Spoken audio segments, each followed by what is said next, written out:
Good morning students. Today's our topic is physical world and measurement. हमारा first topic है इसमें physical quantities. Physical quantities वो quantities होती हैं जो एक दूसरे से इंडिपेंडेंट होती हैं और जिनके द्वारा या जिनके हम उपयोग के द्वारा हम दूसरी फिजिकल क्वांटिटीज को रिप्रेजेंट करते हैं. फॉर एग्जाम्पल सपोज करो कि हमारे पास लेंथ है. लेंथ की यूनिट हमारे पास क्या है? मीटर. तो मीटर किसी के ऊपर डिपेंड नहीं करती है.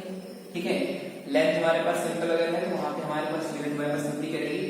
मीटर रहेगी. लेकिन अगर इसी तरीके से हम यहाँ पे बात कर रहे हैं एरिया की, तो एरिया हमारे पास क्या होता है?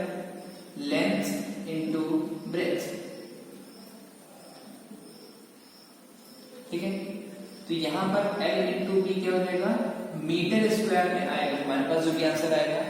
इसका मतलब ये हमारे पास किसी पर डिपेंड नहीं कर रहा है, लेकिन एरिया हमारे पास मीटर जो लेंथ की यूनिट है उसके ऊपर डिपेंड कर रहा है. दैट इज ये हमारे पास क्या हो गई? डिपेंडेंट यूनिट हो गई और ये हमारे पास हो गई independent unit.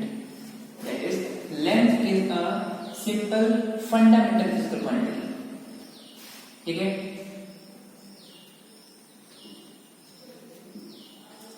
length is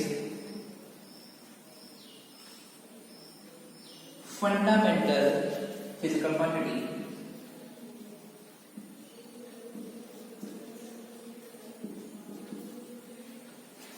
physical quantity से पहले हम फंडामेंटल फिजिकल क्वांटिटी आपको बता देते हैं. There are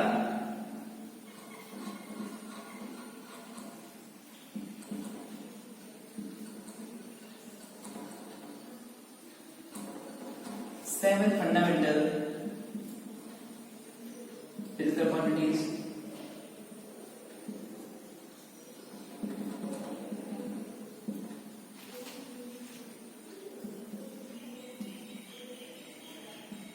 Length,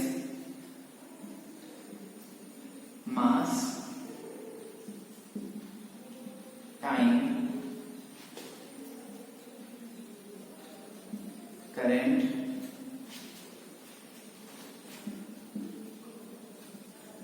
temperature, luminous intensity,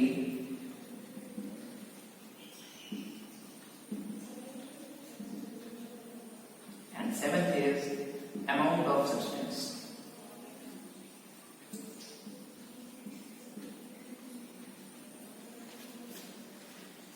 Any fundamental physical quantities की जो यूनिट्स होती हैं उनको हम कहते हैं fundamental units. That is length अगर हमारे पास है तो इसकी फंडामेंटल यूनिट क्या हो जाएगी? Metre.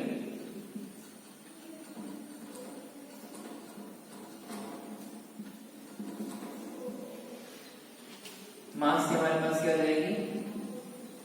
KG. That is kilogram. Time के लिए सेकेंड.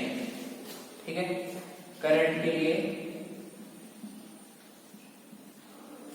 एम्पियर. टेम्परेचर के लिए केल्विन. ल्यूमिनस इंटेंसिटी के लिए कैंडेला.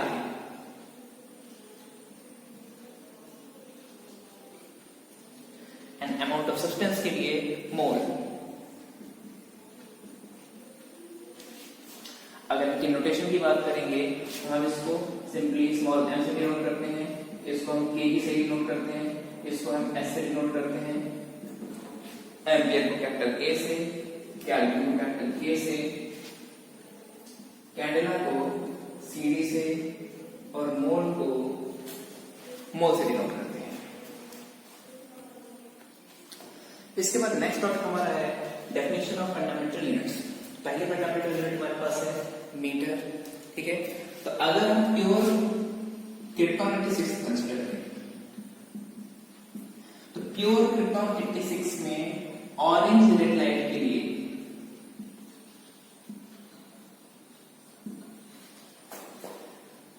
जो वेवलेंथ होगी उसको हमने कंसीडर किया है metre, 1 metre.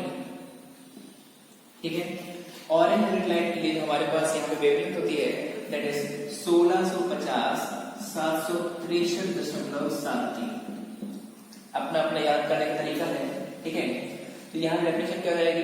the wavelength of orange red light emitted by the pure krypton 86 is 1650.763.73. This is the 1 meter length of pure form. इसके बाद हम बात करेंगे एस्ट्रोनॉमिकल यूनिट की। तो एस्ट्रोनॉमिकल यूनिट क्या होती है? Astronomical unit which is represented by AU।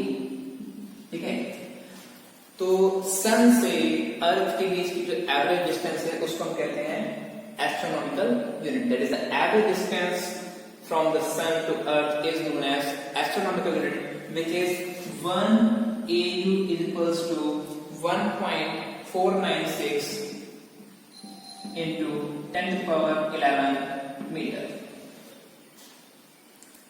इसी तरीके से अगर हम बात करें लाइट ईयर की, तो light year is also a distance. Light year is the distance travelled by the light in vacuum, that is 1 light year equals to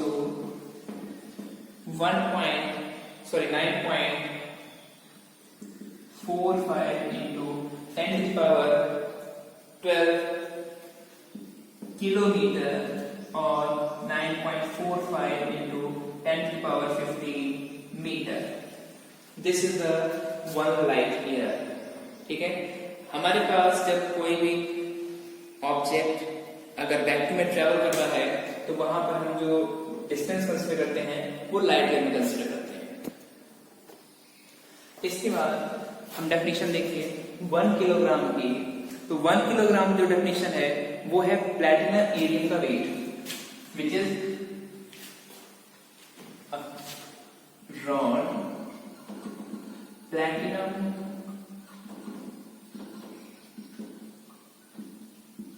iridium rod which is kept in Paris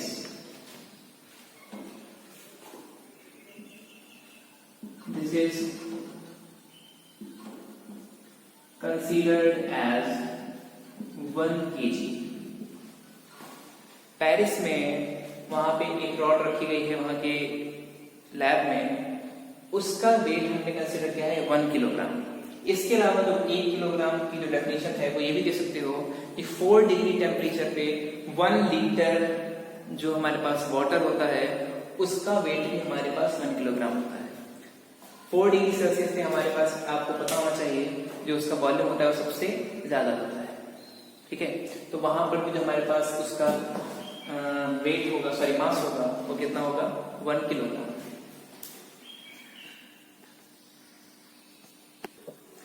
इसके बाद next definition हमारे पास आती है 1 second की। Atomic clock में जो caesium 133 है, caesium 133 की जो एटॉमिक क्लॉक है,